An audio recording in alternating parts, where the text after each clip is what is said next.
Kali ini kita belajar tentang pembahasan soal-soal yang berhubungan dengan gaya kolom. Sebelumnya kita telah belajar gaya kolom, nanti videonya bisa dilihat di link yang telah dicantumkan di deskripsi. Untuk soal nomor 1, di sini dikatakan sebuah benda bermassa 20 gram dan bermuatan Q sama dengan plus 0,5 mikrokolom, digantungkan pada sutas tali ringan yang masanya dapat diabaikan. Tepat di sebelah kanan benda pada jarak 15 cm diletakkan muatan Q absen sama dengan min 1 mikrokolom yang menyebabkan posisi benda seperti pada gambar di samping. Jika 1/4 pi epsilon 0 sama dengan 9 kali 10 pangkat 9 Newton meter kuadrat per kolom kuadrat, dan G sama dengan 10 meter per sekon kuadrat, tegangan tali dekat dengan harga dalam Newton. Jadi kalau kita lihat dari gambarnya seperti ini benda ini tarik-menarik karena jenis muatannya berbeda. Kemudian 1/4 pi epsilon 0 ini sama dengan K. Jadi kita lihat pembahasannya. Yang pertama kita tuliskan dulu yang diketahui, ada Q1 0,5 mikrokolom sama dengan 0,5 kali 10 pangkat min 6 kolom. Kemudian Q2 sama dengan 1 mikrokolom sama dengan 1 kali 10 pangkat min 6 kolom. Tanda negatif di sini tidak perlu kita tuliskan, hanya perlu kita ingat itu gunanya adalah bahwa kedua benda ini tarik menarik. Kemudian R sama dengan 15 cm sama dengan 15 kali 10 pangkat min 2 meter. Kemudian kita lihat dari situ masanya 20 gram. Ini sama dengan 2 kali 10 pangkat min 2 kg atau 20 kali 10 pangkat min 3. Jadi nolnya kita hilangkan 1, maka pangkatnya ini menjadi min 2. Kemudian kita lihat dari sini. Ini digantung sehingga tali ini memiliki tegangan sebesar T. Di sini di benda ini ada gaya yang bekerja, gaya berat. Kita katakan ini W sama dengan M kali G. Kita masukkan masanya 2 kali 10 pangkat min 2 dikali G 10. Hasilnya sama dengan 0,2 Newton. Kemudian antara muatan Q dengan Q absen ini juga terjadi tarik-menarik. Karena tanda muatan tadi berbeda, ini tarik-menarik kita katakan F. Besar F ini sesuai gaya kolom sama dengan K dikali Q dikali Q absen per R kuadrat. Kita masukkan nilainya. K itu tadi sama dengan 9 kali 10 pangkat 9 ini, itu sama dengan 1/4 pi epsilon 0. Kita masukkan 9 kali 10 pangkat 9 dikali Q tadi 0,5 kali 10 pangkat min 6, sedangkan Q absen sama dengan 1 kali 10 pangkat min 6. Dibagi 15 kali 10 pangkat min 2 dikuadratkan. Ini kita kalikan sama dengan 4,5. Kemudian pangkat 10 pangkat 9 dikali 10 pangkat min 6 dikali 10 pangkat min 6 sama dengan 10 pangkat min 3. Jadi bisa kita tuliskan 4,5 kali 10 pangkat min 3.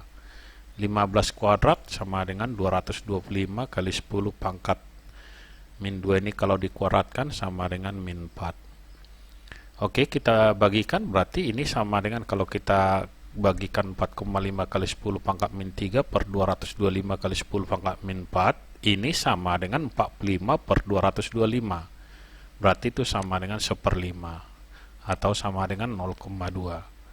Oke, udah kita peroleh gaya ke sebelah kanan. Maka tegangan tali arahnya ke atas ini kita katakan T. Karena posisi benda ini dalam keadaan setimbang, maka gaya yang ke atas, ke arah T ini harus sama dengan resultan gaya yang ke arah bawah ini. Ini kita katakan resultan. Ini adalah hasil dari perpaduan gaya F dengan gaya W ini. Maka bisa kita tulis T itu tentu sama dengan R karena setimbang. Itu sama dengan akar dari W kuadrat ditambah F kuadrat.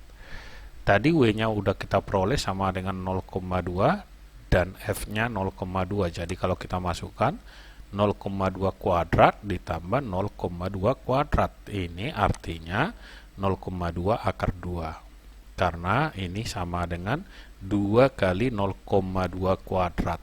Jadi 0,2-nya kita keluari, di sini ada 2-nya.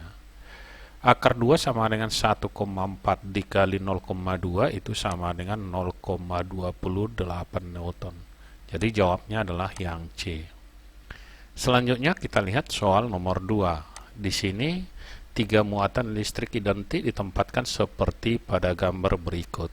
Jika besar Q1 sama dengan Q2 sama dengan Q3 sama dengan Q. Resultan gaya listrik yang dialami muatan Q1 adalah. Oke, kita buatkan pembahasannya. Karena diminta di Q1, maka arah gayanya kita lukiskan. Antara Q2 dengan Q1 ini tolak menolak. Karena jenis muatannya sama, kita katakan ini adalah gaya antara 2 dan 1. Kemudian antara 3 dengan 1 juga tolak menolak karena sejenis, kita katakan ini gaya F31. Q-nya muatannya sama sebesar Q semua, ini Q, ini Q. R-nya juga sama, tentu gayanya pasti sama besar. Kita tuliskan F21 pasti sama dengan F31. Kita anggap bahwa itu sama dengan F, di mana rumusnya sama dengan K dikali Q dikali Q karena sama per R kuadrat. Jadi bisa kita tulis KQ kuadrat per R kuadrat. Oke, jadi bisa kita lihat hasilnya atau resultannya, bisa kita katakan R itu adalah perpaduan antara gaya F21 dengan gaya F31. Sehingga rumusnya dari rumus vektor kita tuliskan.